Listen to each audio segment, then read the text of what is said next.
Tal com va succeir l'any passat, Club Natació Terrassa i Atlètic Barceloneta tornaran a jugar-se el títol de Lliga a la Divisió d'Honor de waterpolo.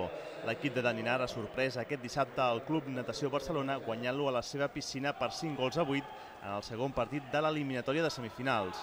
Per la seva banda, els mariners han derrotat per 12 a 10 al Sabadell. La natació ha fet tota una exhibició a la nova escollera durant els primers minuts. Un parcial de 0 a 5 amb dues dianes de Sergi Mora i Jordi Pérez i una altra més d'Ivan Gallego ha deixat encarrilat el triomf i l'accés a la final. Blai Mallarac, amb 2 gols al segon quart, ha retallat distàncies al descans, el que s'arribava amb un favorable 2 a 5 pels agarencs. L'australià Richard Campbell ha situat el 3 a 5 a la represa, però el natació terrassà no s'ha deixat sorprendre. La bona feina en defensa dels Danar, combinat amb 2 gols més, un de Florín Bonca i un altre de Mora de Penal, han tornat a donar una renda de 4 gols als terrassencs. Joel Esteller ha fet el 4-7 abans d'acabar el tercer quart, però en cap moment el Barcelona ha disposat de cap opció d'atrapar un Natació Terrassa molt concentrat en tot moment i que arriba a la final per la porta gran. Toca ara el Barceloneta, guanyador de les últimes 4 lligues.